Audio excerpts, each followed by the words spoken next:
Merci beaucoup, donc j'espère que je ne vais pas siffler. Alors, je vais faire un petit clin d'œil puisque j'ai reçu le petit papier du programme suivant, du cycle suivant, et j'ai vu que le 31 janvier, vous parlerez Guénaël Calves, qui était au lycée avec moi. Donc vous allez faire un cycle des filles du lycée La Bruyère de Versailles. Je dis des filles parce que, quoique public, l'établissement n'était pas mixte. Et donc, vous verrez ce que ça a donné en termes d'historienne et de juriste. Alors, effectivement, je vais parler, j'ai décidé de couvrir le plus largement possible le spectre en parlant des anciens du gouvernement de Vichy et de ce qu'on appelait à l'époque les collaborationnistes, voilà, pour caractériser les partisans politiques ou militaires d'une collaboration avec l'Allemagne. Donc on va démarrer à l'été 1944 et on va démarrer avec un Vichy qui se vide. Alors un Vichy qui n'a cessé de se vider depuis 1940 puisque les ministres et les administrations ont été très tentés de remonter à Paris pour être au contact de l'occupant. Et en fait, déjà au premier semestre de 1944, il ne reste à Vichy que Pétain, les ministres militaires, voilà, qui considèrent qu'ils doivent se tenir en dehors de l'influence immédiate de l'occupant qui de toute façon est tout à fait présent à Vichy, et puis un tout petit entourage de Pétain, un cabinet de plus en plus réduit. Et Vichy va finir de se vider quand le 20 août 1944, les Allemands, prenant prétexte du débarquement en Provence qui a commencé le 15 août, décident d'emmener le maréchal vers l'Est, un Est non spécifié, pour des raisons de sécurité. Et Paris a commencé à se vider quelques jours plus tôt. Alors les collaborationnistes, les plus en vue, les plus connus ou les plus prudents, ont commencé à se cacher et à vouloir fuir, si possible, sous la protection de l'armée allemande. Et en fait, ce grand mouvement de migration hors de Paris, il commence les 17 et 18 août 1944, donc presque une semaine avant la libération de Paris. Et j'ai mis un exemplaire du Matin de Paris, un des journaux, un des quotidiens de la collaboration, parce que tous ces journaux ont leur dernier numéro le 17 août. Et l'épuration, elle commence aussitôt à Vichy, à Paris, partout en France, au rythme des libérations. Au début de l'occupation, cette épuration, elle a été un rêve et un espoir, l'espoir d'une revanche, l'espoir d'une vengeance contre les traîtres et les profiteurs. Et la résistance, au fur et à mesure qu'elle se développait, a promis que cette épuration serait rapide, sévère et publique. Et elle va d'abord être, selon les opinions de chacun, sauvage, spontanée ou extrajudiciaire. Dans ce contexte, quel sera le sort des vichistes et des collaborationnistes sur le moment et par la suite? Eh bien, je vais parcourir avec vous une typologie où il va être question de disparition, d'exil, de prison, d'exonération et de reconversion. Et on va entrer dans le vif du sujet avec la mort. Pour extrême qu'il soit, ce destin fatal n'a rien pour surprendre, car il a commencé à frapper avant même la fin de l'occupation. Par exemple, en décembre 1942, l'amiral Darlan, ancien chef du gouvernement, ancien chef du maréchal Pétain, a été tué par le jeune Fernand Bonnier de la Chapelle à Alger. Des membres des partis collaborationnistes ou des miliciens ont été victimes d'attentats qui ont poussé d'ailleurs leurs amis à demander aux Allemands l'autorisation de porter une arme. Après l'avènement du Comité de la Libération nationale à Alger, qui a autorité sur une partie de l'empire colonial, puis sur la Corse, qui dispose d'une administration et de forces armées, eh bien, des institutions judiciaires entrent en action. Par exemple, l'ancien ministre de l'Intérieur, Pierre Pucheux, est condamné par un tribunal militaire d'Alger pour avoir désigné des otages exécutés par les Allemands et il est fusillé en mars 1944. En mai, c'est au tour de Pierre Cristofini, l'organisateur de la Phalange africaine, donc c'est une troupe française qui combattait en Tunisie contre les Alliés aux côtés des Allemands et il est condamné lui aussi à mort par la justice militaire. Il sera d'ailleurs achevé plutôt que fusillé après avoir tenté de se suicider le jour de son exécution. Il y a eu là des formes judiciaires. Au contraire, durant les semaines qui encadrent la libération en métropole, deux anciens ministres de Vichy sont tués dans des circonstances qui demeurent jusqu'à ce jour mal éclaircies. Il y a d'abord Albert Chichery, ministre du Ravitaillement pendant moins d'un mois en 1940. C'est un ancien député, un industriel qui est réputé proche de Pierre Laval. Il est enlevé par un commando chez lui dans l'Indre et abattu le 15 août 1944. Également enlevé à son domicile en Dordogne le 22 juillet, l'amiral Platon. Alors lui, il fut ministre des colonies et surtout partisan d'une collaboration armée avec l'Allemagne, quitte à multiplier les manœuvres en coulisses. Il est d'abord détenu par un maquis FTP, c'est-à-dire communiste. Il est jugé par une cour martiale entre guillemets et condamné à mort. Il aurait alors bénéficié d'un sursis dans l'attente d'ordres supérieurs. Ces ordres vinrent-ils ou la décision fut-elle prise à la nouvelle du départ de Pétain de Vichy? En tout cas, il est fusillé à une date qui n'est pas précisée entre le 18 août et le 28 août. Je vous fais remarquer sur l'article de l'Aurore, donc l'annonce de la mort de Platon, l'annonce de la mort d'Arpiet de Pellepoix, qui est une fausse information. Vous savez sans doute qu'il vivra en fait encore des décennies, il est en fuite à ce moment-là. La nouvelle de l'exécution de l'amiral Platon a jeté l'effroi à Sigmaringen, la ville d'Allemagne où ont atterri bon gré mal gré les débris de Vichy et les idiots utiles de la collaboration. Le séjour allemand, très loin de la frontière française, est pourtant tout sauf la garantie d'une parfaite sécurité pour les réfugiés et nombreux sont ceux qui vont trouver la mort en Allemagne.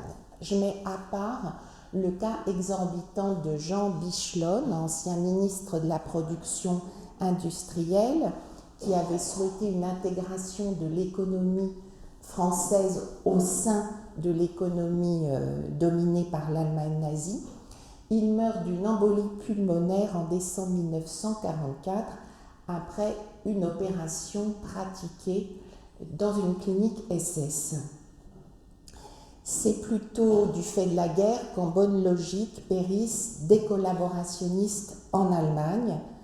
D'abord du fait des bombardements, comme par exemple l'un des fils d'Albert Begrad, qui est le chef du service de renseignement du PPF et qui est par ailleurs le père d'Anne Sylvestre et de Marie Schex.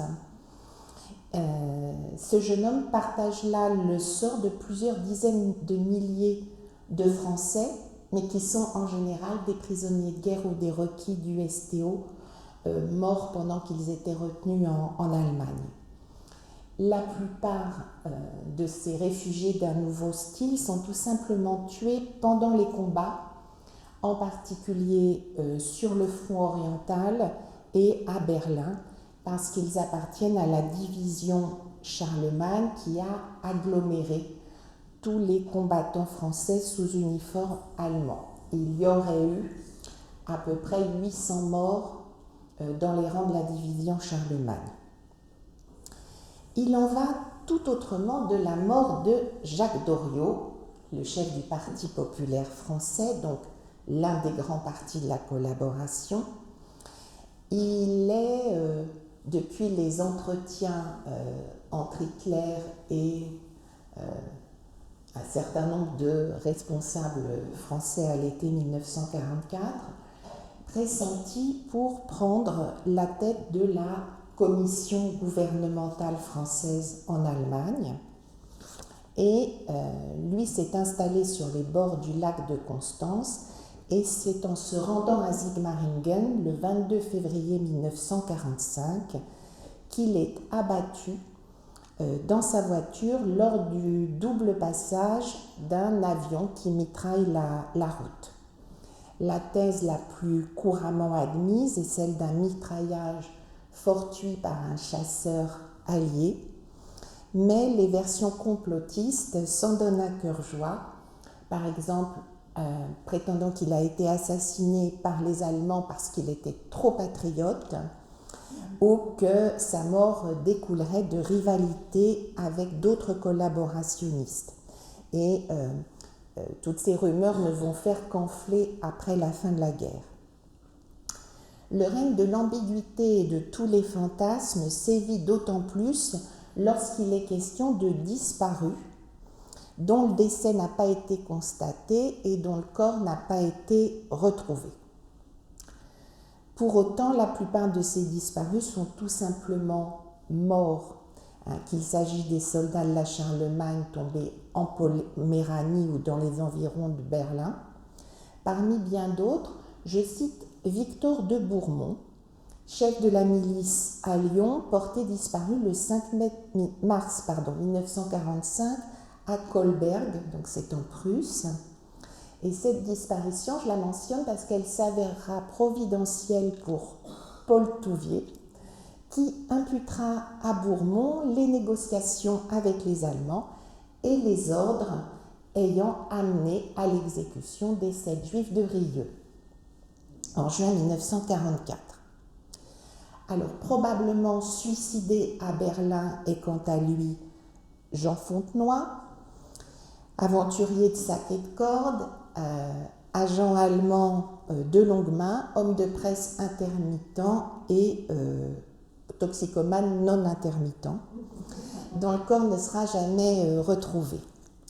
Au contraire, c'est bien plutôt évanoui dans la nature qu'est Alphonse de Chateaubriand, directeur du journal L'Herbe, un journal pas seulement collaborationniste, mais je dirais hitlérophile.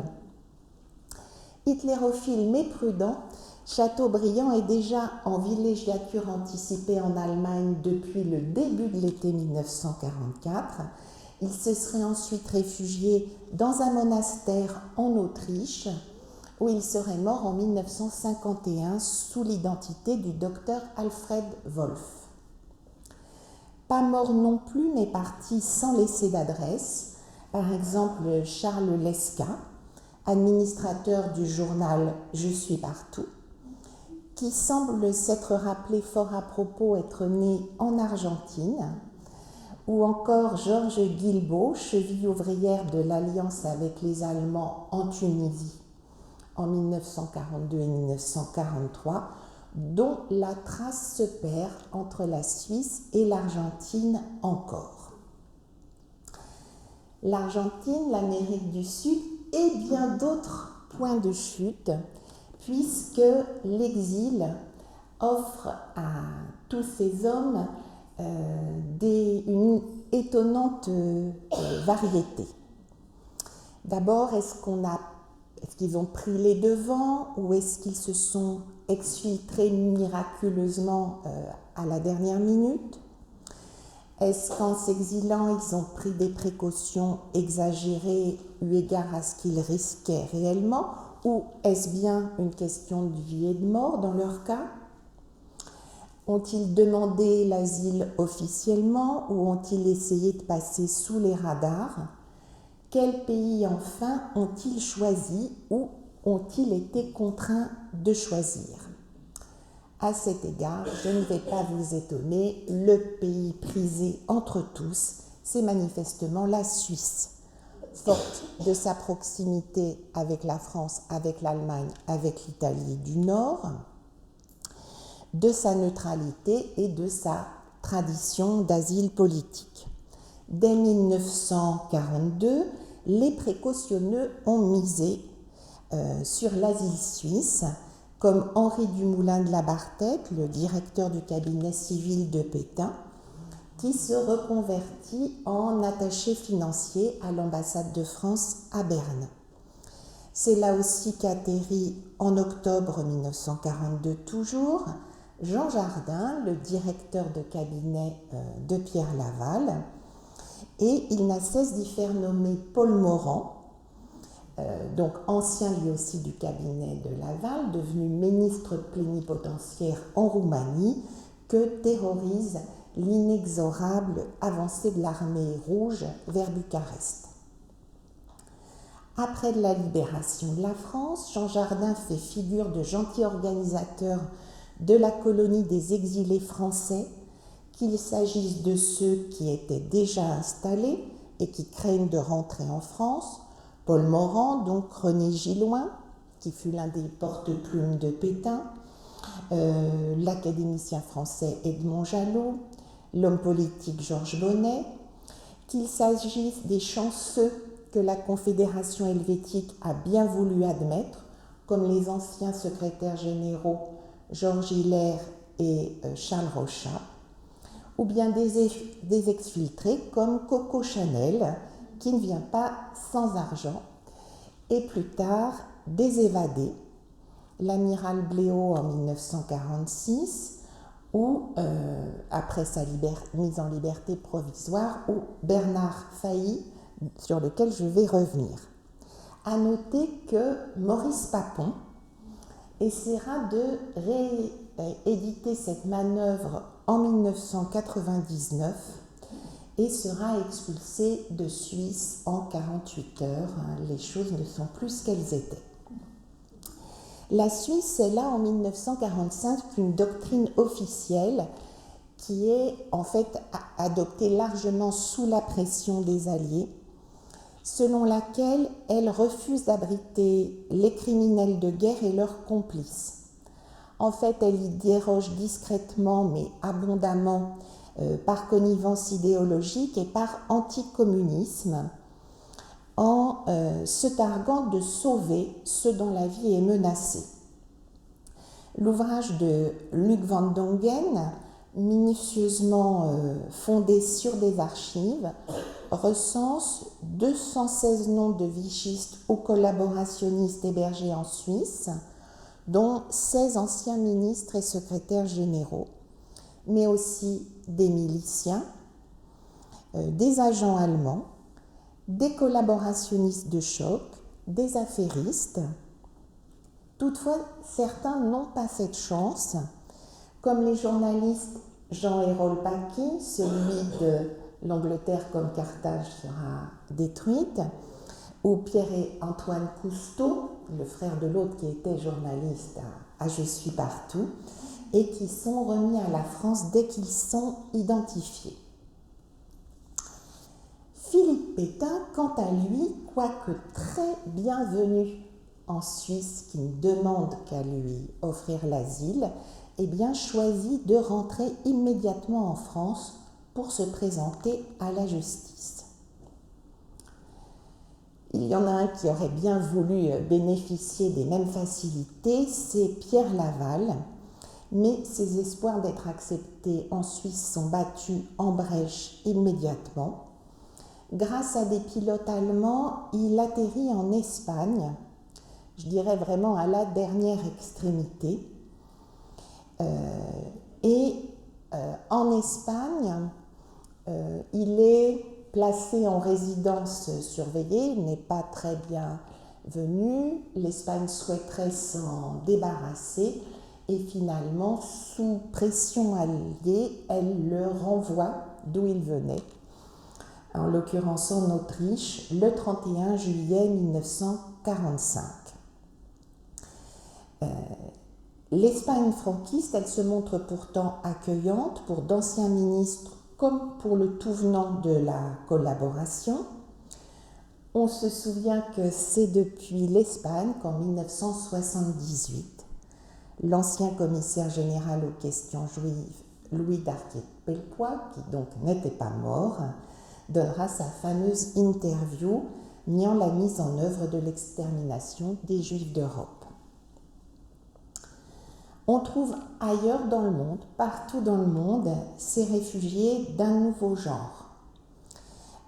En Italie, par exemple, parmi bien d'autres, Pierre Clementi, voilà, quelqu'un qui a un parcours d'antisémite professionnel avant la Seconde Guerre mondiale, déjà en contact avec les nazis, qui a créé le Parti national collectiviste en 1940. Il voulait prendre... Alors, national-socialiste était déjà pris. Il avait proposé national-communiste, mais les Allemands ne voulaient pas communiste, d'où ce nom sorti de nulle part. Voilà, il s'engagera ensuite dans la LVF, et là, depuis l'Italie, eh bien, il se remarie. Je n'ai pas pu résister au plaisir de vous mettre un extrait de son état civil dans lequel les employés n'avaient plus de place pour les mentions marginales, tellement il s'est marié souvent de fois. Voilà. Et puis donc en Italie aussi, il écrit, on le retrouvera un peu plus tard. Au Canada, on trouve surtout des anciens miliciens qui sont accueillis par un réseau catholique ultra-réactionnaire et éventuellement royaliste. Et puis j'y ajouterai des exilés de l'intérieur, des gens qui se cachent, parmi eux beaucoup d'anciens séides de la Gestapo ou d'anciens miliciens qui ont été en cavale ou qui ont vécu plus ou moins reclus pendant des dizaines d'années, le recordman étant donc Paul Touvier, qui ne fut arrêté qu'en 1989. Vous savez que ce sont des exceptions infimes dans la vague d'arrestations à la fois préventives et punitives qui s'enclenche à partir de l'été 1944.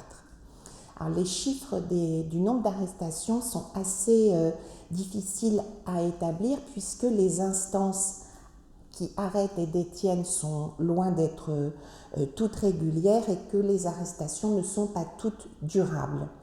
Le seul chiffre un peu consistant est celui du cumul des personnes internées entre la Libération et mars 1946, qui est la date de la fermeture du dernier camp d'internement, soit environ 100 000 personnes. Qui dit arrestation dit détention. Ces détentions, elles sont fortement symboliques puisqu'elles se font souvent dans les lieux mêmes où étaient encore détenus quelques jours auparavant ceux qui avaient été arrêtés par les Allemands ou par le gouvernement français. Le camp de Drancy, la prison de Fresnes, les camps, les maisons d'arrêt, les centrales ne se vident que pour mieux se remplir.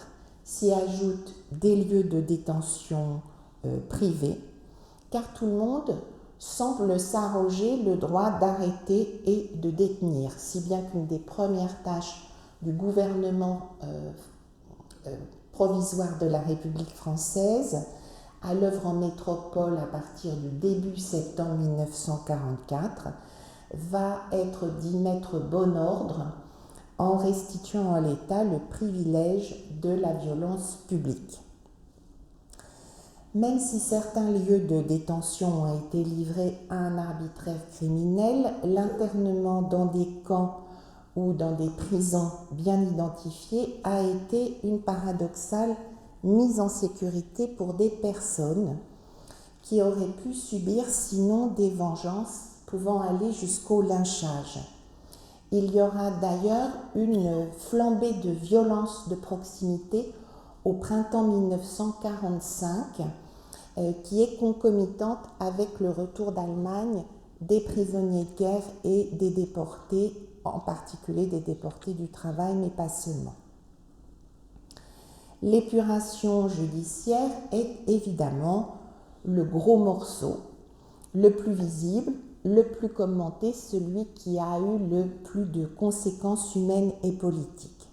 Et c'est donc sous ces fourches caudines que vont devoir passer vichistes et collaborationnistes. Cette épuration judiciaire, elle est avidement attendue. Et elle commence de manière improvisée avec la constitution de juridictions de circonstance. Alors, on les appelle cours martiales, tribunaux extraordinaires, populaires, révolutionnaires, d'urgence, enfin voilà, tout ce que vous pouvez imaginer comme gamme de noms, et elles n'ont évidemment de juridiction que le nom et la prétention.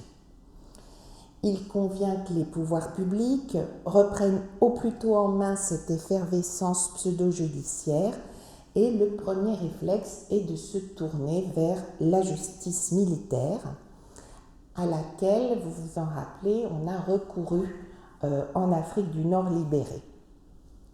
En plus, en utilisant la justice militaire, on s'inscrirait dans la logique du jugement de la trahison tel qu'il a été pratiqué pendant la Première Guerre mondiale ou pendant la drôle de guerre contre les espions et les agents de l'ennemi. En effet, les poursuites vont dans la très grande majorité des cas se fonder sur les articles déjà existants du Code pénal de l'époque, en particulier les articles 75 à 83 qui traitent de l'intelligence avec l'ennemi, de l'atteinte à la sûreté intérieure ou extérieure de l'État et de la trahison.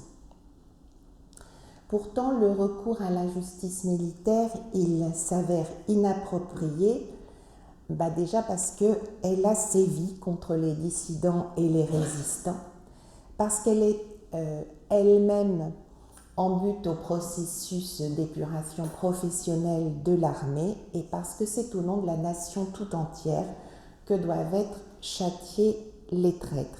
Et c'est ainsi que vont être créées des juridictions dédiées par une ordonnance à l'automne 1944. Je choisis le terme de juridiction dédiée ou spécialisée, mais elles sont évidemment décrites par leurs critiques comme des juridictions d'exception entachées d'illégalité et d'illégitimité. Quoi qu'il en soit, sont créées à raison d'une par département des cours de justice auxquels sont rattachées des chambres civiques. Je n'aurai pas le temps de parler des chambres civiques, ce sont celles qui jugent l'ordinaire de la collaboration, c'est-à-dire les militants de base ou les gens qui sont réputés avoir profité, par exemple, dans leur progression professionnelle d'un appui allemand. Ces chambres civiques, elles infligent pour seule peine la dégradation nationale. Les cours de justice, elles sont organisées comme des mini-cours d'assises. Elles exercent une justice pénale. La cour, elle est formée de 3 magistrats professionnels et de 5 jurés qui ont la particularité de ne pas être tirés au sort sur les listes électorales comme des jurés d'assises, mais sur des listes qui comprennent des citoyens ayant fait la preuve de leurs sentiments nationaux. C'est évidemment un des points les plus critiqués, d'abord en termes de droit, en arguant que les jurés sont juges et parties, et en termes politiques en insistant sur la prééminence supposée ou avérée de communistes parmi les jurés. Et il n'y a pas de partie civile dans les juridictions de l'épuration, ce que justifie peut-être la composition du jury. Comme vous pouvez l'imaginer, mettre en place tout ce processus nécessite un minimum de temps, au moins un mois, mais un temps qui s'étire par le manque de ressources matérielles puisque nous sommes encore dans un temps de pénurie. Du fait des nécessités de l'instruction, ce sont en outre les cas les plus simples qui sont amenés les premiers devant les cours pour pouvoir faire la démonstration que la justice va frapper vite et fort. En effet, aussi fou que ça puisse paraître, le ministre de la Justice énonce que cette tâche de salut public doit être achevée à la fin mars 1945, alors que nous sommes en octobre 1944. Et pourquoi cette rapidité? Eh bien, c'est parce que tout le monde semble persuadé, du fait de la conviction forgée au temps de l'occupation, qu'il va suffire de constater un flagrant délit de trahison. Donc, fin octobre ou début novembre 1944, les procès commencent par les cas les plus simples, parce que très évidents. Donc, des journalistes, des auxiliaires de la Gestapo ou des délateurs stipendiés. Sont ainsi jugés au mois de décembre 1944 à Paris les gestapistes français de la célèbre bande de Bonny et Lafont, tandis que la Cour de justice des Bouches-du-Rhône démarre avec une kyrielle d'accusés qui ont continué au service de la Gestapo une carrière depuis longtemps commencée dans le grand banditisme. Mais qui dit cas simple peut vouloir dire aussi des cas qui ne sont pas très emblématiques, qui ne sont pas très intéressants ou pas très graves. Ainsi, les débuts des cours de justice peuvent être marqués par des acquittements ou des peines légères et créer une grande frustration dans le public. On imagine le décalage entre les attentes, le discours ambiant et des condamnations, par exemple, à 2 ans de prison pour la dénonciation d'un amant encombrant. Avant d'en venir au bilan, il me faut mentionner la part hors norme des procédures de contumace, c'est-à-dire en l'absence des accusés. Au début de l'activité des cours de justice, à la fin de 1944, il y a un grand nombre de suspects qui sont en fuite en Allemagne ou qui se cachent. La capitulation allemande, donc le 8 mai 1945, va ramener la majorité des fuyards en France, mais il demeurera des exilés et des clandestins. Certaines contumaces seront purgées des années plus tard, quand les condamnés se livreront, et c'est alors une procédure entièrement nouvelle qui commencera. J'assiste aussi sur l'importance de la contumace pour des raisons statistiques, puisque sur les 7037 peines de mort prononcées par des cours de justice, 62% l'ont été par contumace. Les cours de justice, je l'ai dit tout à l'heure, étaient supposés à leur création avoir achevé leur tâche en 5 mois. Il n'en sera rien, mais néanmoins, elles disparaissent peu à peu, département par département. En 1949, il ne demeure plus que la Cour de justice de la Seine, c'est-à-dire pour nous Paris et la petite couronne, qui fonctionne encore pendant 2 ans. Et le relais est pris par la justice militaire, qui appure principalement des contumaces avec une indulgence avérée. Et nous retrouvons ici Pierre Clémenti, qui s'est présenté en France pour purger sa contumace et qui a eu raison. Le reliquat des affaires d'épuration sera traité dans un premier temps par la Cour de sûreté de l'État et finalement par les cours d'assises dans les cas des procès pour crimes contre l'humanité dans les années 1990. Durant l'année 1945, l'attention se porte surtout sur les procès des principaux responsables de l'État français. Ces procès relèvent aussi d'une juridiction particulière, la Haute Cour de justice, créée spécialement en novembre 1944. Je vous fais grâce des attaques que suscite son caractère exceptionnel pour me contenter de la décrire. L'instruction est menée par des magistrats professionnels, mais sous l'éventuel contrôle d'une commission d'instruction composée de parlementaires. La Cour elle-même, dans un premier temps, comprend un président, 2 assesseurs et un procureur qui sont des magistrats professionnels. Le jury est composé pour moitié d'anciens parlementaires de la Troisième République, n'ayant pas voté les pleins pouvoirs constituants à Pétain le 10 juillet 1940, et pour l'autre moitié de parlementaires de l'Assemblée consultative provisoire qui, depuis 1943, représente les différentes composantes de la résistance. Avec la mise en place des institutions de la 4e République, la Cour ne comprendra plus à partir de 1947 que des parlementaires en exercice, et elle éprouvera d'ailleurs des difficultés à fonctionner du fait d'une certaine désaffection, les parlementaires en question estimant avoir mieux à faire que de siéger à la Haute Cour de justice.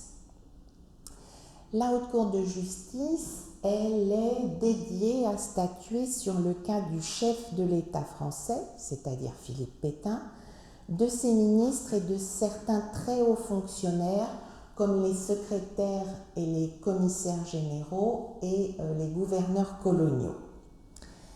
La Haute Cour de justice a commencé, exactement comme ça s'est passé pour les cours de justice ordinaires, en l'absence d'une grande partie des accusés qui se trouvaient, bon gré mal gré, en Allemagne, à commencer par le premier d'entre eux, donc le maréchal Pétain, qui rentre en France à la fin d'avril 1946. Et cette absence a posé une première question mi-juridique, mi-politique.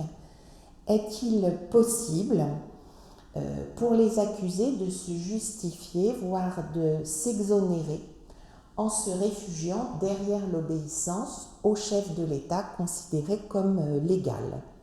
Ce sera l'objet principal des 2 premiers procès, ceux de l'amiral Esteva, donc qui était résident général en Tunisie, et du général Dentz, qui lui était à la tête de la Syrie quand celle-ci a été attaquée par les Britanniques et les forces françaises libres. Et ces 2 hommes sont jugés en mars et avril 1945, donc avant le retour de Philippe Pétain.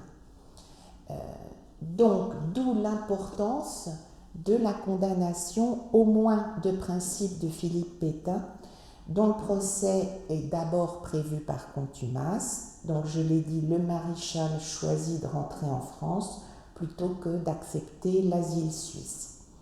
Il est donc jugé en sa présence du 23 juillet au 15 août 1945. Alors, il y aurait matière à une 2e conférence d'1 heure, donc je vais être très très brève et sauter aux conclusions, c'est-à-dire que le procès aboutit à sa condamnation à mort pour trahison à 1 voix de majorité, décision assortie d'une demande de grâce aussitôt accordée par le général de Gaulle, chef du gouvernement provisoire de la République française. Ce qui compte dans la condamnation de Pétain, c'est le symbole lui-même et la position de principe. Les résistants ont compris que sa condamnation leur donne raison de s'être rebellés, et les accusés de l'épuration ont tout aussi bien compris que cette condamnation leur enlève l'excuse de l'obéissance. À partir de là, les procès de la haute cour se déroulent jusqu'en 1949 dans une indifférence croissante que viennent parfois briser une querelle politique particulièrement violente, comme le retrait des jurés communistes à partir de 1948, ou un verdict particulièrement indulgent, comme celui dont va bénéficier René Bousquet en 1949. Je vais y revenir ultérieurement. La Haute Cour de justice, elle se reconstituera à bas bruit pour purger les contumaces des anciens ministres qui se décident à rentrer en France entre 1955 et 1960 et qui bénéficient d'une indulgence due au passage du temps. Entre la détention préventive, les peines de prison et de travaux forcés, la fin des années 1940 et le début des années 1950 constituent une brève période de surpeuplement des lieux de détention.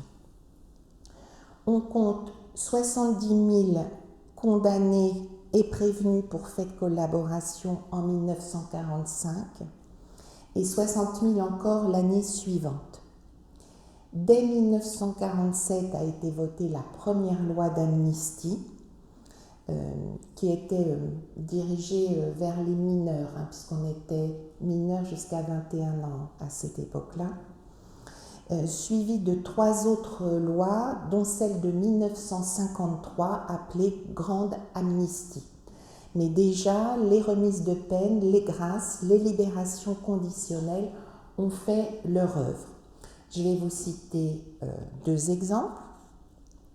Celui de Lucien Rebattet, donc lui aussi un journaliste de Je suis partout, l'auteur des Décombres, le best-seller politique de l'occupation. Il est condamné à mort en 1946, gracié en 1947. Sa peine est commuée aux travaux forcés à perpétuité. Il est en fait libéré en 1952. Jacques-Benoît Méchain, qui a été secrétaire d'État aux relations franco-allemandes et très partisan de la collaboration, y compris militaire, est condamné à mort par la Haute Cour de justice en 1947, gracié. Lui aussi, sa peine est commuée aux travaux forcés à perpétuité et il est libéré en 1953. En 1948, il ne reste déjà plus que 16 200 condamnés par les cours de justice à être encore détenus. Ils sont 2000 en 1952, 500 en 1954. Les derniers condamnés pour fait de collaboration sont libérés au début des années 1960, à 3 exceptions près, qui sont libérés au début des années 1980 parce qu'ils ont été condamnés beaucoup plus tard que les autres. Alors, exonération et reconversion, et pour fêter ça, je commence par vous montrer Jacques-Benoît Méchain sur le plateau d'Apostrophe en 1979, venu parler de la biographie qu'il avait consacrée à Laurence d'Arabie. Donc, comme je viens de le dire, les prisons se vident, somme toute rapidement, et chacun refait sa vie comme il peut, certains avec difficulté et en se considérant généralement comme les victimes d'un système politicien et injuste. Et donc, je n'ai pas résisté au plaisir de vous mettre un échantillon des petites annonces paraissant dans Rivarol dans les années 1950. Au contraire, il est des inculpés qui émergent de cette phase judiciaire presque sans dommage, soit qu'ils aient été moins coupables, soit qu'ils aient été plus habiles, je vais y revenir. Ce palmarès de non-lieu et de condamnations annulées pour fait de résistance, on appelle ça des condamnations relevées, contribue à donner à l'épuration la réputation d'avoir été injuste, voire de ne pas avoir eu lieu. Et c'est ce qui se pense ou ce qui se dit très souvent en particulier de l'épuration économique. Or, l'épuration économique, elle a elle aussi connu sa forme spontanée à l'été 1944, ce qui est généralement tout à fait ignoré. Dès la libération acquise, on voit des comités se former dans les entreprises qui demandent l'expulsion des patrons ou des salariés qui se sont commis avec les Allemands, ou alors qui adressent des signalements aux comités locaux de libération, et ces comités infligent des amendes aux trafiquants ou aux enrichis de l'occupation. L'épuration économique est même celle qui s'est prolongée le plus longtemps. Le fisc français étant ce qu'il est, il a continué à exiger les amendes pour profit illicite ou à surveiller les confiscations de biens plus de 10 ans après la grande loi d'amnistie de 1953. Seulement, cette épuration économique, elle est moins visible parce qu'elle a été déclenchée plus tard. Alors, vous comprendrez très facilement qu'un dossier économique, c'est plus difficile à constituer et à instruire que celui, par exemple, d'un journaliste. Pour constituer le dossier d'un journaliste, il suffit d'une collection de journaux et d'une paire de ciseaux. Voilà. Pour constituer un dossier économique, il faut des tas de documents comptables et financiers, des experts qui viennent apporter des rapports. Donc c'est très particulier.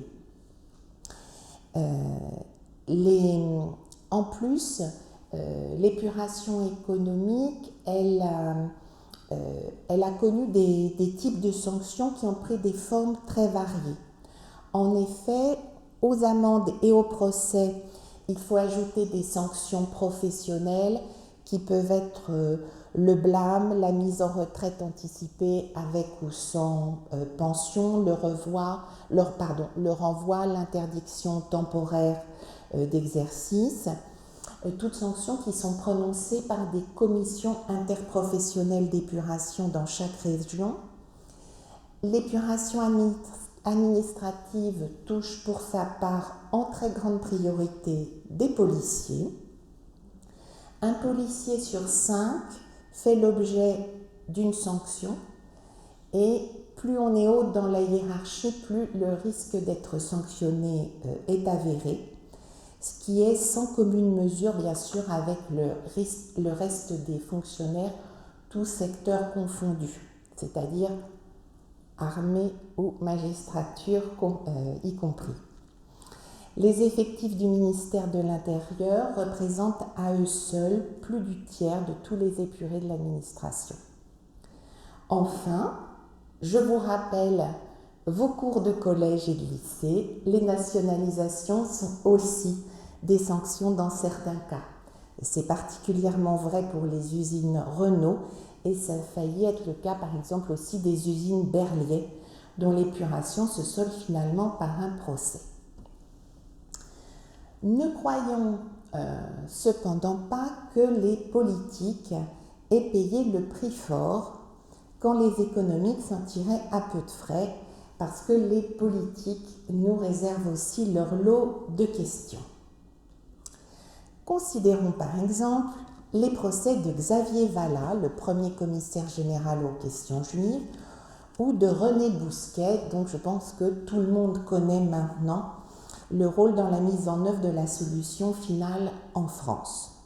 Le premier écope de 10 ans de détention, le second de 5 années d'indignité nationale dont il est aussitôt relevé pour frais de résistance.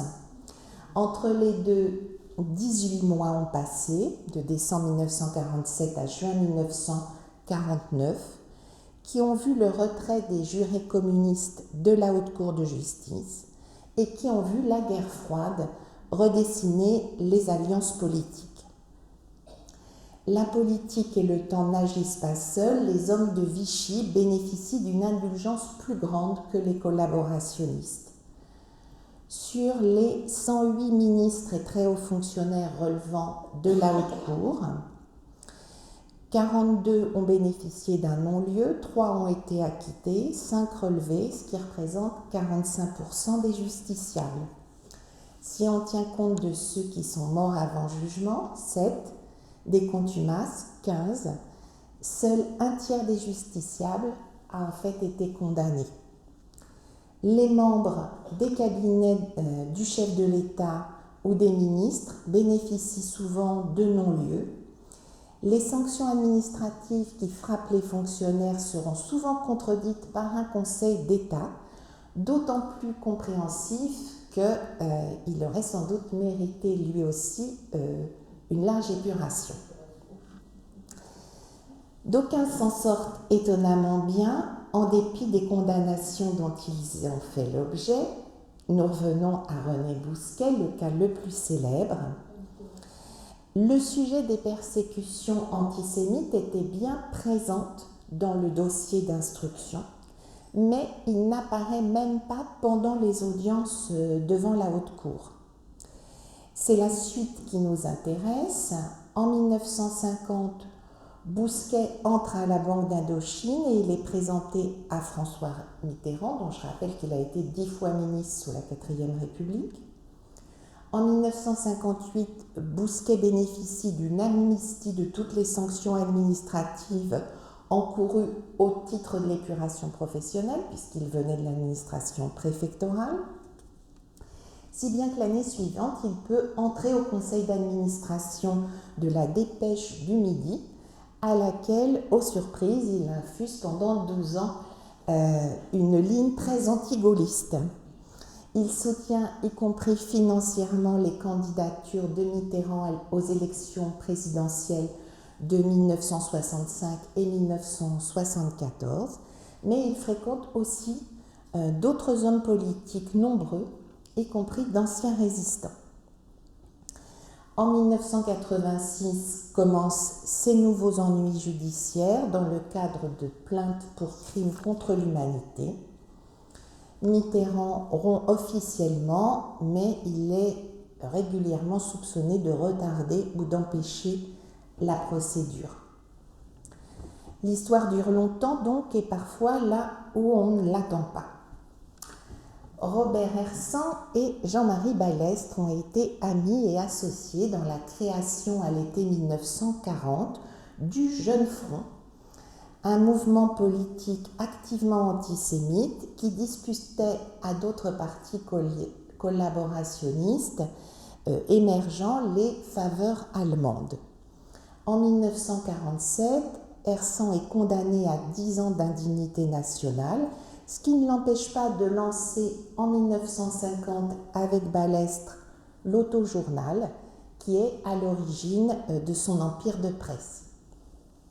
En 1956, il est élu député de l'Oise sur une liste du Parti radical, une liste apparentée à la SFIO socialiste et à l'UDSR, qui est le parti de François Mitterrand, mais qui est aussi le parti d'anciens de la France libre, comme René Pleven ou le général Koenig. Vous connaissez la suite de la carrière d'Hersant. Quant à Jean-Marie Balestre, il devient président dans les années 1970 et 80 de 3 fédérations internationales de sport automobile. Engagé dans la Waffen-SS française en 1943, il a bénéficié après la guerre d'un non-lieu en se présentant comme un résistant infiltré chez les SS. Je peux citer aussi Georges Albertini, qui était un très important responsable du Rassemblement national populaire de Marcel Déat, donc un autre parti de la collaboration. Il est condamné à 5 ans de travaux forcés dès la fin de 1944 parce que lui, il n'a pas fui. Et il bénéficie d'une grâce présidentielle en 1948. Il entre alors à la Banque Worms, parce qu'il a connu Hippolyte Worms à la prison de Fresnes après la libération. Et il mène une carrière de professionnel de l'anticommunisme. C'est un homme de contact et de réseau, et c'est aussi un homme d'influence gravitant dans les entourages des présidents Pompidou et Mitterrand.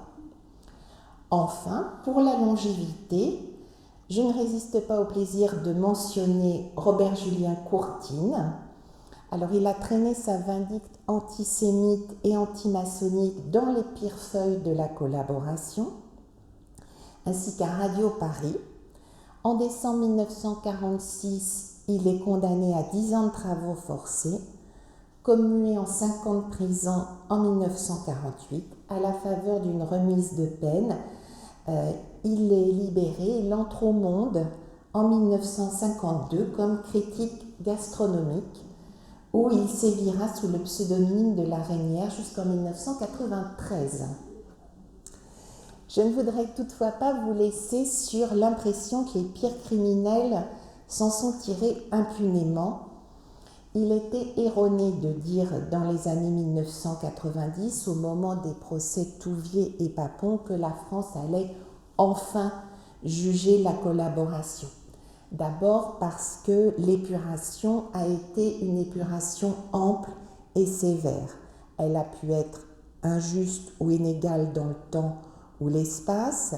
Certes, elle a laissé échapper, voire prospérer des gens qui auraient dû rendre des comptes, mais ça n'empêche pas que la justice de l'épuration a quand même ouvert 120 000 dossiers, mais elle a été rapidement amodiée par un mélange de volonté d'humaniser le système pénal, parce qu'en fait, nombre de résistants qui étaient dorénavant aux affaires avaient eux-mêmes connu les prisons ou les camps, y compris des ministres de la Justice.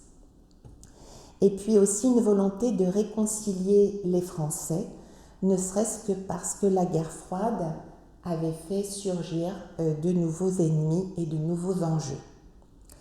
Et l'épuration, elle a été oubliée des Français parce qu'elle avait été brève, parce qu'ils l'estimaient décevante, dérangeante, et aussi parce qu'ils avaient d'autres sujets de préoccupation éventuellement plus agréables.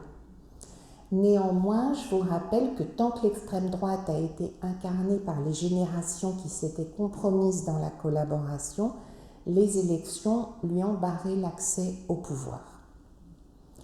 En outre, le droit à l'oubli, signifié par exemple par les lois d'amnistie, ne pouvait s'exercer que parce que la France avait jugé massivement des traîtres, des collaborateurs, des gens qui, pour parler comme à l'époque, avaient commis des faits de collaboration.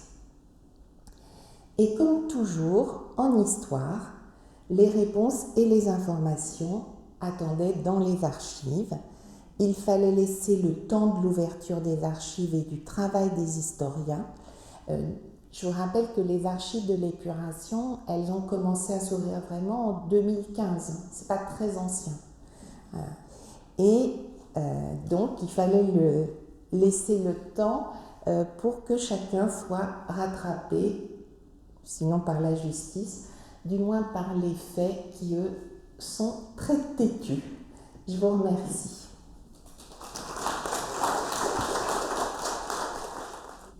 Merci beaucoup de cet exposé qui aura beaucoup de questions, j'en suis sûr.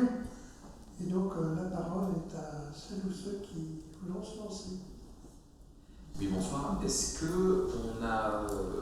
on connaît des repentis qui s'en sont tirés, ou alors est-ce que ceux qui ont tenté de se repentir ne s'en sont pas si bien tirés que ça? Et à l'inverse, a-t-on condamné ou lynché des innocents? Moi j'ai une question toute simple. Est-ce que vous pouvez préciser ce que veut dire indignité nationale?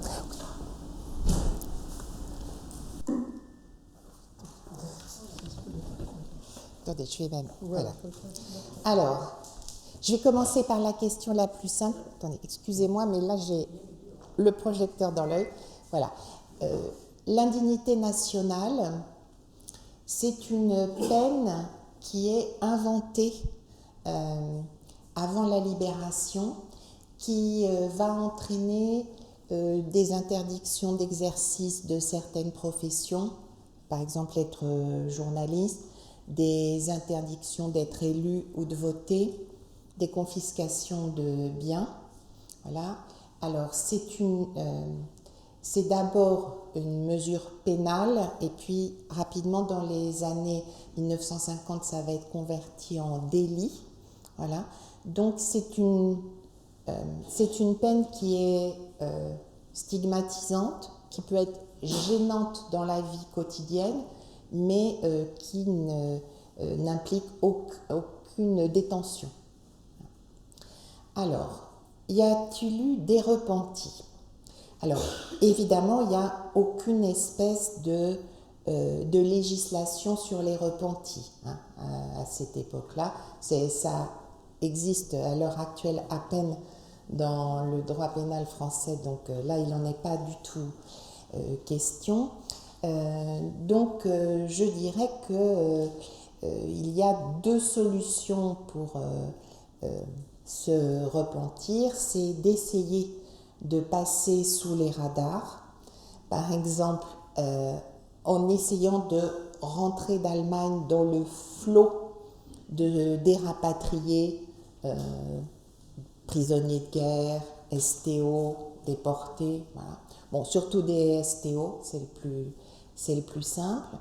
Et puis l'autre possibilité, c'est de faire des offres de services, en particulier au service de renseignement allié.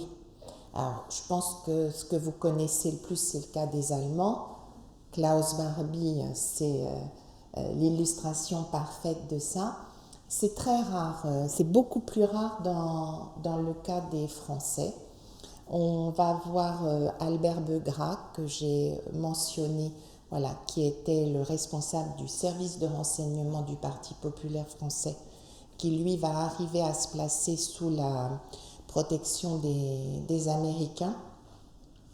Mais en fait, les Alliés ne sont pas très intéressés, les Alliés anglo-saxons ne sont pas très intéressés par les anciens collaborationnistes français, en tout cas pas suffisamment pour en faire un sujet de fâcherie avec les Français. Alors, l'autre partie... Ah oui, est-ce qu'il y a des gens qui ont été pris à partie de façon injuste? Oui, évidemment. Je dirais surtout de façon probablement disproportionnée par rapport à ce qu'ils avaient fait. Bon, bien entendu, vous pensez immédiatement à la tonte des femmes. Voilà. Alors, un point très particulier, puisque ce sont des actes qui ont des motivations très différentes. Bien entendu, ridiculiser, punir, mais ce sont aussi des actes qui se placent dans l'espace public sur un mode un peu festif, voilà, en montrant qu'après 4 années d'interdiction de se réunir, c'est possible, et c'est possible de faire quelque chose qui soit un peu offensif, mais sans tuer les gens. Voilà, c'est une espèce de substitut. Voilà. Et aussi, n'oublions pas que nous savons que quand les Allemands sont partis, ils ne sont pas revenus. Chose que sur le moment on ignore, et donc ces femmes sont tondues aussi pour être signalées comme potentiellement dangereuses, parce qu'elles ne sont pas toutes internées ou arrêtées après. Et ça explique qu'il y a aussi quelques hommes qui sont tondus et des hommes qui sont marqués, par exemple, d'une croix gammée, pour les signaler comme potentiellement dangereux. Après, voilà, ça représente un nombre vraiment très élevé de cas.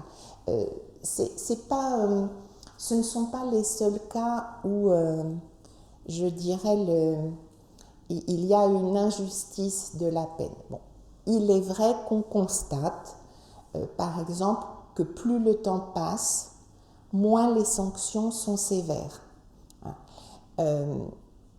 La très grande force, la très grande habileté de René Bousquet, c'est d'avoir su faire durer l'instruction de son affaire. Il est parmi les derniers jugés par la Haute Cour. Et ça fait une différence considérable avec les premiers jugés par la Haute Cour. Donc c'est vrai que c'est quelque chose que l'on va constater, voilà, une indulgence croissante assez rapidement. Pour commencer la question sur les reportés, est-ce que parmi ceux que vous avez pu suivre, il y a des gens qui se repentent, c'est-à-dire qui disent j'ai eu tort politiquement. Non. Tous sont dans le non, j'ai eu raison, ou on se trompe. Voilà. Est-ce qu'il y a eu des repentis en sens politique Non, il n'y a pas de conversion, enfin, il n'y a vraiment rien qui me vient à l'esprit. Dans le milieu des justiciables de l'épuration, il y a une très grande rancœur, voilà. Il y a vraiment toujours la conviction sincère ou affichée, mais d'avoir été injustement condamné. Par exemple, d'être condamné pour des opinions qui étaient légitimes. Voilà. Alors, bon, je vais pas vous mentir en vous disant que les hommes de la bande de Bonny et Lafont pensent qu'ils sont des intellectuels fourvoyés. Voilà, hein, non, faut pas exagérer quand même. Mais il y a beaucoup ce discours et c'est pourquoi je vous ai montré aussi ces petites annonces. Vous avez vu, le ton est quand même toujours assez vindicatif, je dirais. Autre question?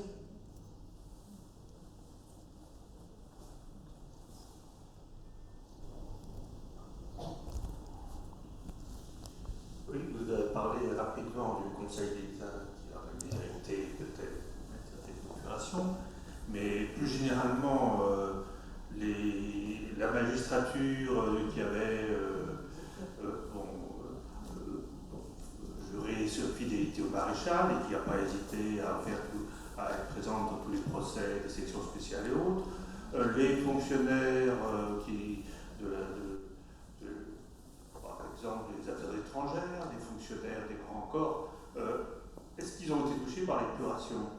Alors oui, il y a une épuration professionnelle dans l'administration, y compris dans les grands corps.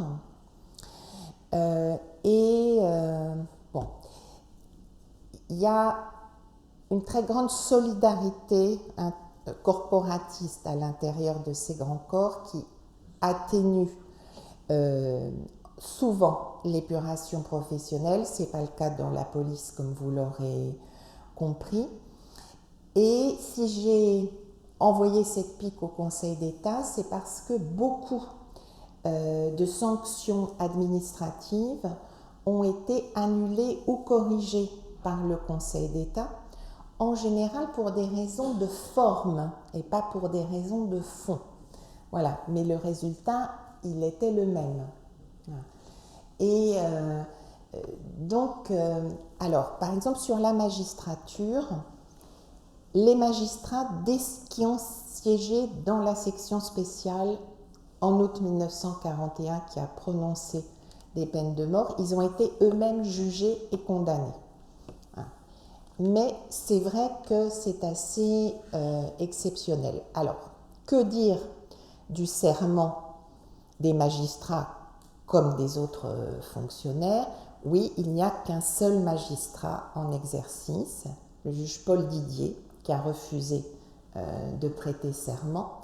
Mais je dois insister sur le fait que des magistrats qui étaient déjà engagés dans la résistance ont prêté serment pour passer inaperçus.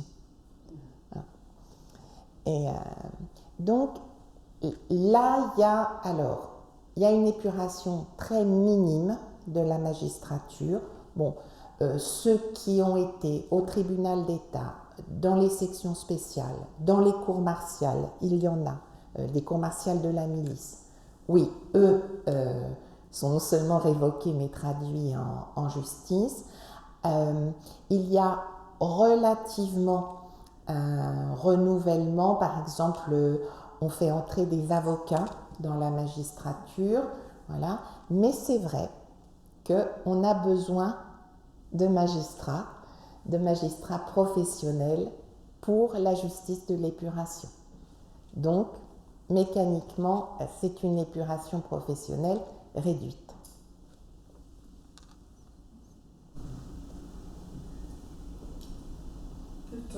Peut-on considérer que l'absence de repentance tient au fait que l'engagement dans la collaboration n'était que la continuation d'engagements politiques antérieurs, ce qui expliquerait aussi que les idées aient survécu officiellement ou clandestinement ou plus ou moins métamorphosées, mais enfin aient survécu. C'est-à-dire que dans la période de Vichy, ils n'ont pas eu le sentiment de changer de bord. Non, vous avez tout à fait raison. Alors, quel type de parcours nous avons dans la collaboration? Les dossiers de cour de justice nous montrent que il y a quand même beaucoup de droits communs aussi dans la collaboration.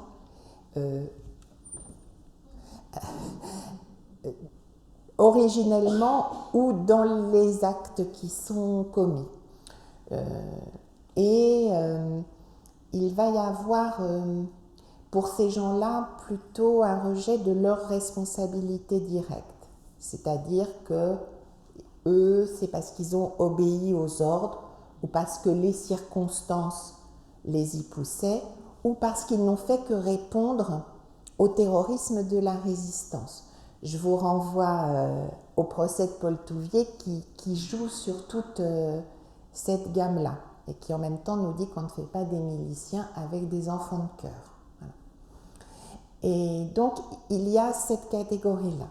Il y a une catégorie qu'on va dire ceux qui écrivent ou qui font la propagande de la collaboration.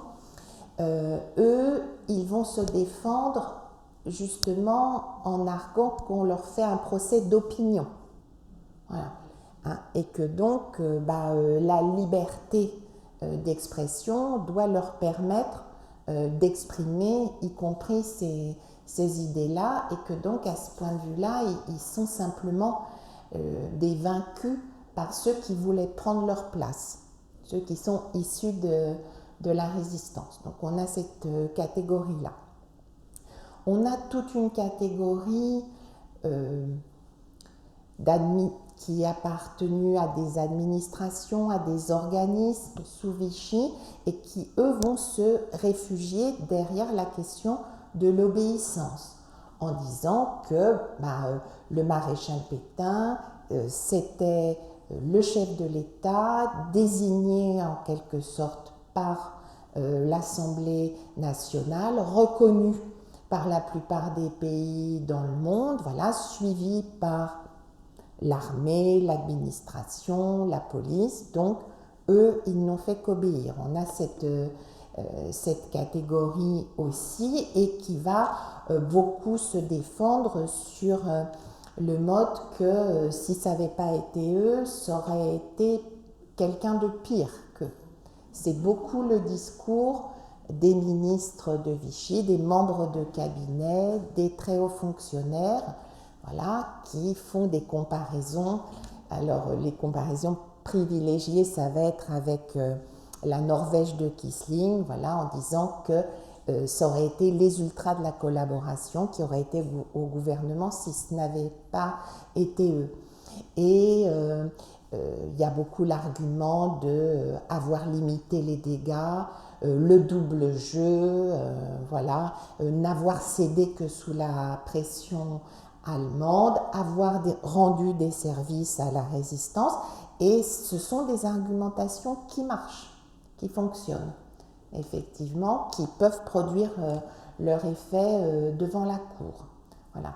Mais il y a on ne va pas du tout voir de repentance, de contrition, ni sur le moment, ni après. Hein. Et les justiciables de l'épuration, ils vont beaucoup parler d'eux sur le moment et par la suite comme des victimes.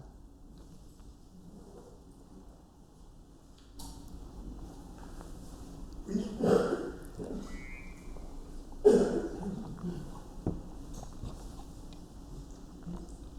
Comment se fait-il que certains collaborationnistes, passant devant les tribunaux, aient pu faire état de faits de résistance, surtout après la fin 1943, sans que, disons, l'opinion publique à ce moment-là ait réagi?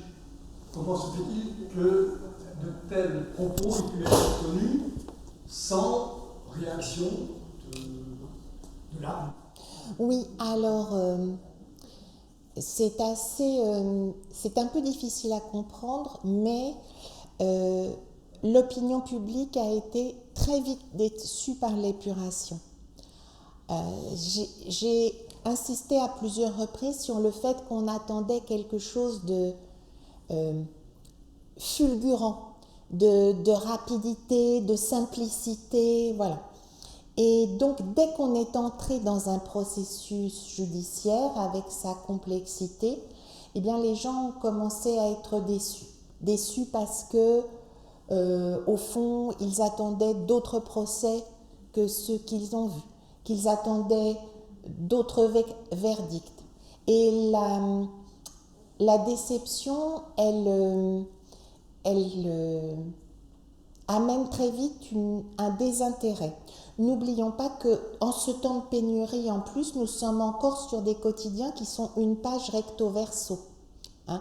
Donc, le compte-rendu d'audience, il est forcément limité aussi.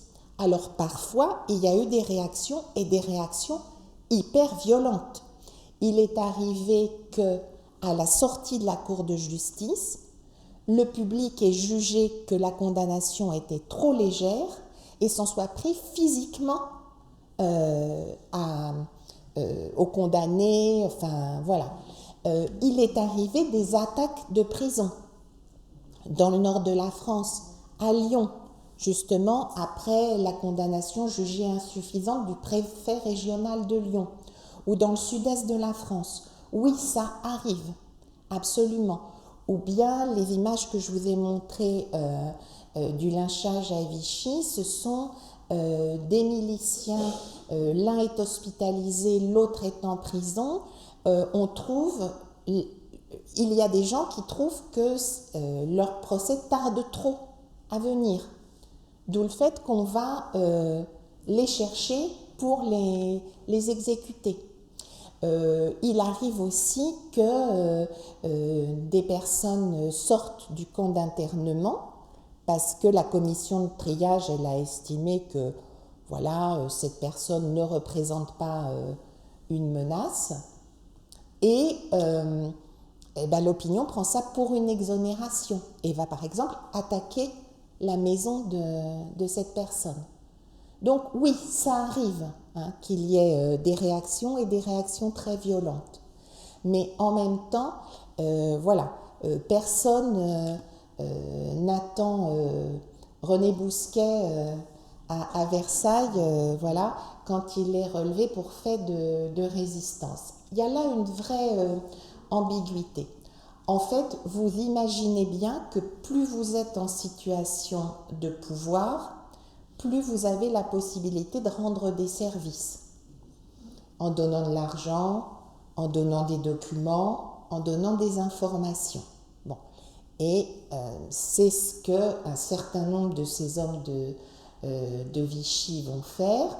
Alors, pour beaucoup d'entre eux, ça marche, pas pour tous.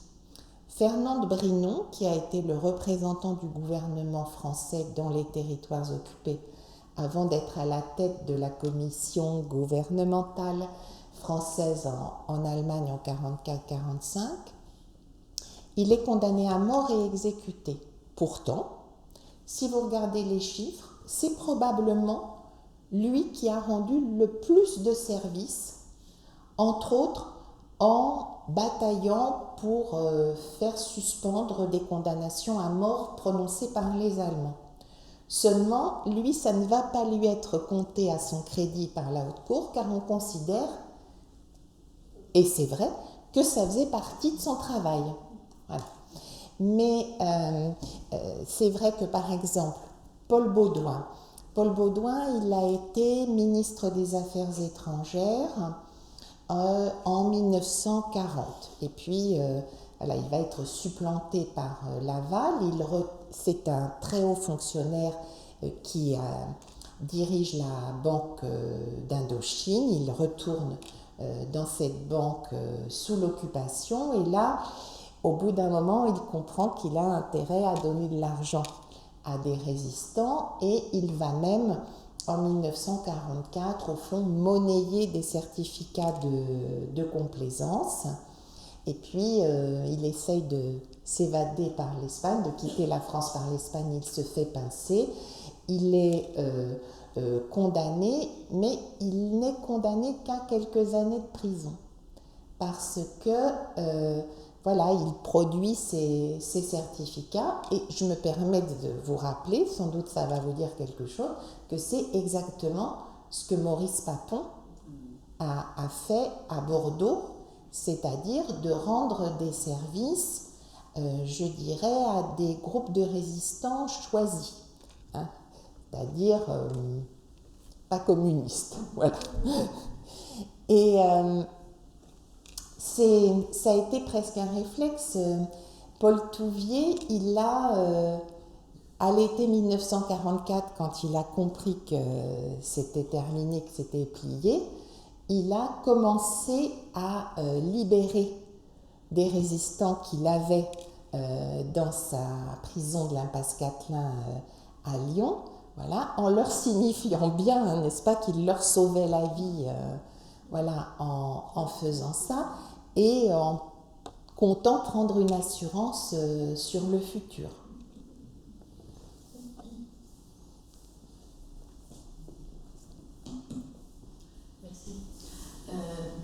Bonsoir. Et donc, moi je suis mémoroise, donc Robert Hersan, je l'ai connu. Pas si bien que ça, enfin pas de près. Mais le journal, non, on parlait plus de Jour de France, sauf erreur, c'était bien la même. Non, Jour de France, c'était Dassault. Non. Ah oui, c'est Dassault, pardon. Oui, oui. Alors, Hersan, c'était tout. Seulement Hersan. Voilà, il y avait tout plein de titres de presse régionale et Le Figaro. Voilà. D'accord, mais alors, bon, donc je l'ai mal connu. Mes souvenirs sont en tout cas bien abîmés. Mais j'entendais que vous disiez qu'il a été qualifié. Alors, qui l'a jugé?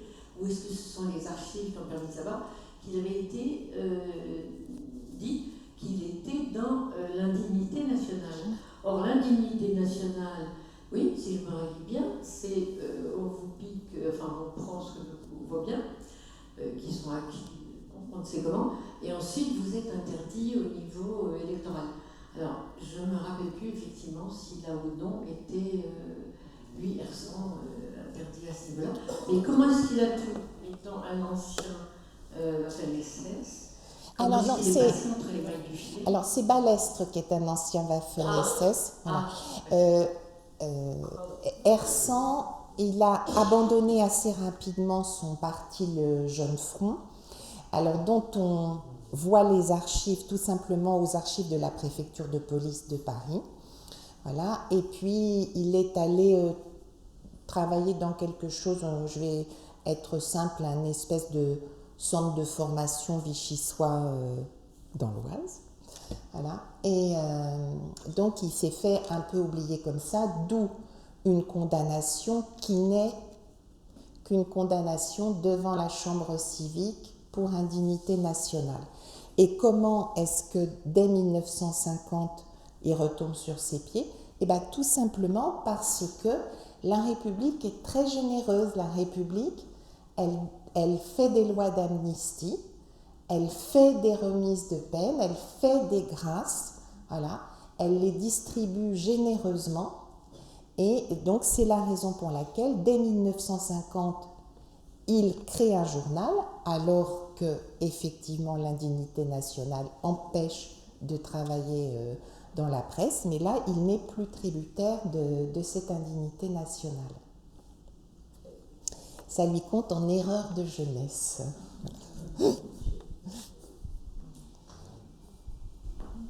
J'avais une question.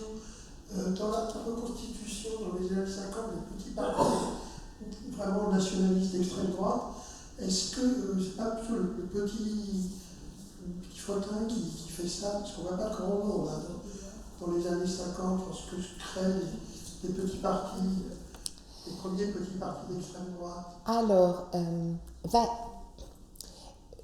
va y avoir par exemple, il y a des anciens de la milice dans l'Ordre Nouveau. Il y a les frères Sidos, sont des gens de la milice par exemple. Ça, aux plus âgés d'entre nous, ça nous dit quelque chose à cause des graffitis sur les murs.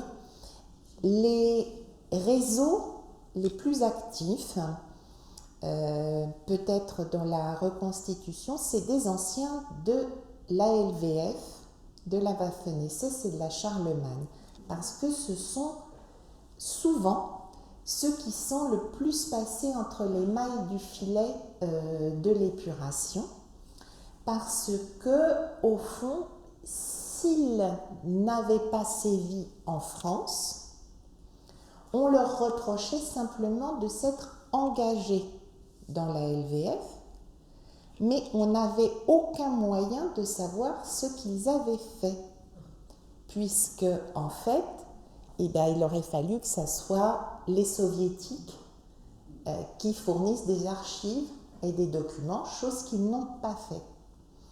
Et donc, si on se fondait tout simplement sur les dossiers de la LVF qui étaient restés en France, on voyait quand ils s'étaient engagés, quand ils étaient partis, s'ils avaient été blessés ou s'ils avaient eu des problèmes de santé, par exemple dû au froid, etc., quand est-ce qu'ils étaient revenus. Donc en réalité, s'ils avaient continué tout simplement à l'intérieur de la LVF et de ses séquelles sans rien faire en France, ils pouvaient avoir une condamnation très brève, voire simplement de l'indignité nationale. Donc c'était des gens qui étaient rapidement actifs et qui avaient vraiment des réseaux. D'ailleurs, vous allez dire que je suis obsédée, mais ça fait partie des derniers réseaux qui ont aidé et financé Touvier dans sa deuxième cavale, celle des années 70 et 80.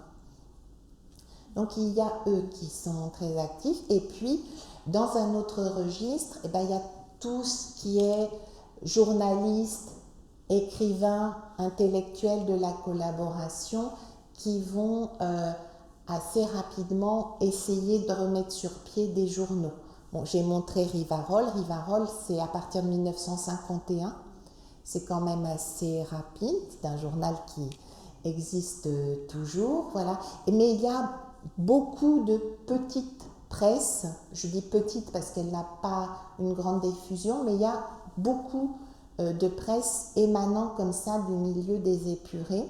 D'abord de manière clandestine dans la deuxième moitié des années 40 et puis de plus en plus ouvertement par la suite.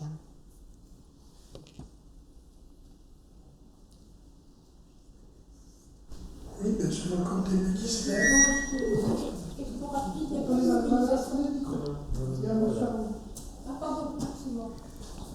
Est-ce que vous pourriez revenir sur la collaboration économique?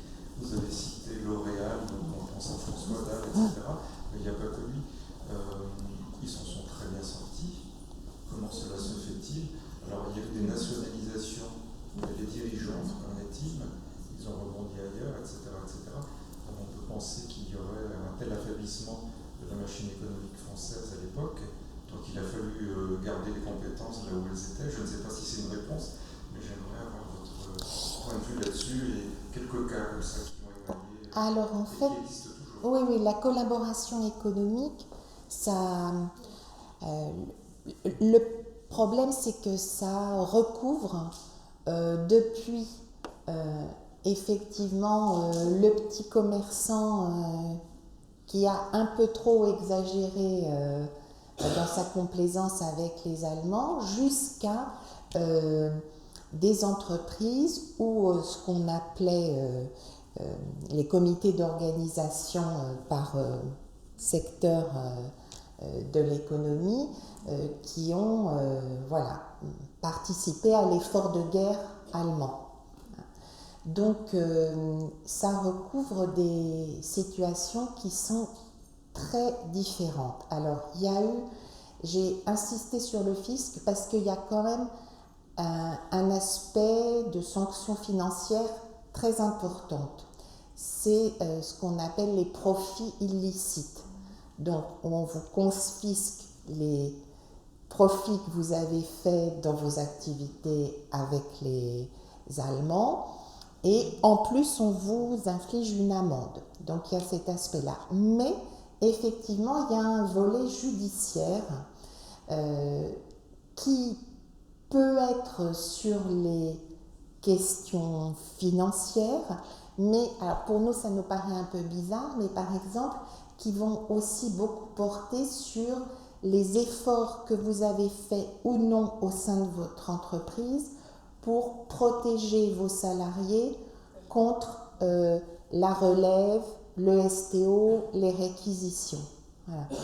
Et donc va y avoir une bataille de pointe d'épingle là-dessus. Ce que nous voyons beaucoup, ce sont des journaux qui sont pénalisés, mais c'est toujours la même chose, c'est-à-dire c'est simple et ça se voit très bien. Voilà. Que entrer dans le cœur du fonctionnement d'une entreprise, c'est beaucoup plus compliqué. Et il y a tout un volet de la collaboration économique en plus qui est sous les radars parce qu'il relève des trafics et du marché noir. Vous pensez à Johanovici, voilà, mais en fait vous savez qu'il y a des bureaux d'achat allemands qui, en profitant des sommes énormes des frais d'occupation, détournent à leur profit, puisqu'ils ont ces liquidités énormes, toute une partie de la production française en utilisant des intermédiaires. Et les intermédiaires, eux, ils n'ont pas pignon sur rue. Ce n'est pas des entreprises. Donc là, c'est vraiment des gens qui sont plus difficiles à cerner, plus difficiles à juger parce qu'ils n'ont pas de comptabilité, voilà. Et donc c'est vrai que à côté des cas emblématiques, il y a toute une zone grise. Mais si on regarde région par région, on va trouver effectivement quand même des entreprises qui sont traduites en justice. Je pense à une entreprise normande qui fait des conserves et au moment où va y avoir la construction du mur de l'Atlantique, où va y avoir toute l'organisation TOT, etc., elle va passer des marchés avec l'organisation TOT pour fournir des conserves et des confitures. Voilà.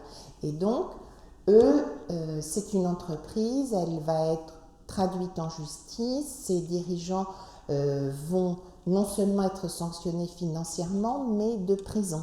Voilà. On trouve une très grande gamme. L'histoire de l'épuration, elle a commencé il y a une dizaine d'années. L'histoire de l'épuration économique, elle est encore très largement à faire parce que il n'y a pas beaucoup de volontaires pour se coltiner avec ces dossiers, y compris ceux qui sont dans les archives du ministère de l'économie à Savigny-le-Temple dans le 77. Ce sont des dossiers qui sont quand même assez difficiles à appréhender. Et vous voyez, je vais vous donner un exemple. Au fond, on ne sait pas toujours très bien ce qui existe. Je viens de faire avec un ami un livre consacré au studio Harcourt pendant la période de l'occupation. le studio Harcourt a continué à fonctionner et a, entre autres, photographié des Allemands qui envoyaient des photos souvenirs à leurs petits amis, à leur famille, ou Dieu sait quoi. Bon. Donc, voilà, ils ont touché de l'argent allemand. Donc, on a cherché pour savoir s'il y avait eu des sanctions. On a eu beaucoup de mal à trouver quelque chose. On a eu beaucoup de mal à trouver quelque chose parce que ça n'existe pas, l'organisme professionnel d'épuration des studios photos. Voilà. Autant ça existe l'organisation professionnelle de l'épuration des photographes de plateau dans le cinéma, parce que là, vous savez qu'il y a des maisons de production allemandes, des films de propagande, etc. Autant le studio photo, non. Voilà. Mais rien que le fait de chercher si une organisation d'épuration existe ou pas, ça n'a l'air de rien, mais c'est beaucoup d'efforts dans les archives, en fait. Ça pose aussi la limite, la question de la définition de la collaboration. Est-ce qu'un café qui vend un verre à un soldat allemand à Paris est à considérer comme collaborateur? Il y a énormément de collaborateurs. Non, en réalité, ce qui est discriminant, c'est d'avoir contribué à l'effort de guerre allemand. Je crois que la dame avec les boucles, elle avait une... Je voulais savoir, il n'y a pas une mobilisation particulière vraiment des victimes de la collaboration, c'est-à-dire les familles de résistants, les juifs, les déportés, etc. Alors, j'ai mentionné, il n'y a pas de partie civile devant la justice de l'épuration, ce qui est une très grande différence avec les procès que nous avons connus, Touvier, Papon, Barbie, où les parties civiles ont un rôle absolument central. Là, il n'y en a pas. Et au fond, c'est à la discrétion de la Cour et de l'accusation qu'on va convoquer à titre de témoin telle personne qui se considère comme une victime. Mais du coup, ça n'est pas du tout systématique. Il faut que vous vous rendiez compte aussi qu'un procès devant une cour de justice, ça peut être assez bref. Cas très connu, Brasillac, une demi-journée. Hein. À titre de comparaison, Papon, c'est 6 mois. Hein. Donc, bien entendu, la représentation des victimes devant les juridictions, elle est très faible. En dehors, dans l'espace public, oui, il va y avoir des manifestations. Alors, déjà à l'automne 1944, le Parti communiste va organiser des manifestations, lui-même ou au travers de ses satellites, comme le Secours populaire, qui est très en pointe là-dessus, et qui donc va organiser manifestations et meetings pour demander une épuration plus rapide, plus sévère, et cibler éventuellement certaines personnes. Donc il y a ça.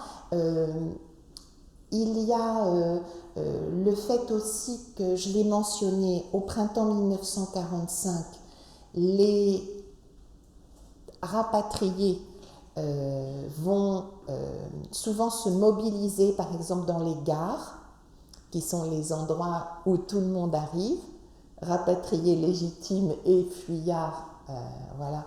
Donc il y a ça. Et puis on trouve aussi du côté de la résistance, par exemple le comité d'action de la résistance, qui va se constituer et qui lui va moins réclamer l'épuration que, je dirais, protester contre le revival de la collaboration. Hein.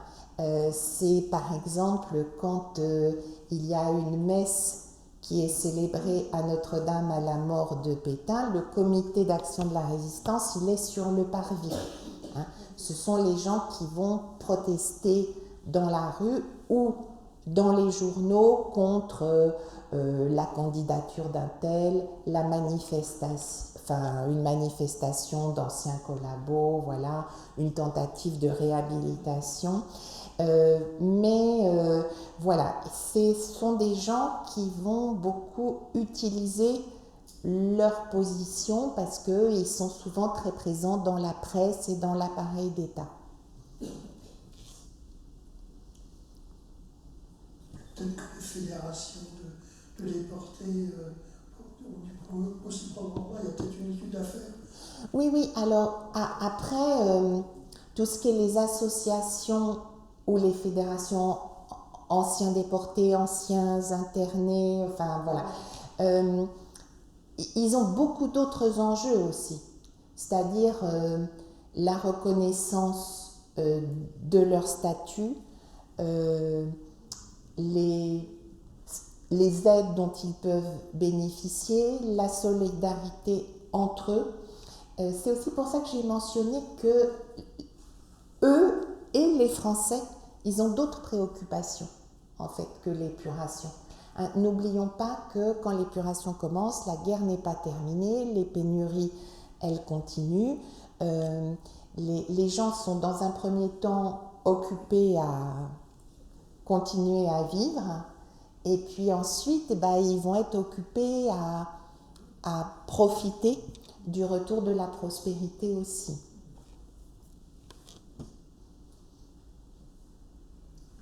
Est-ce qu'il y a encore des questions? Alors on prend une dernière question et après... Après, je me sauverai parce que j'ai un train de banlieue à prendre pour pouvoir rentrer chez moi.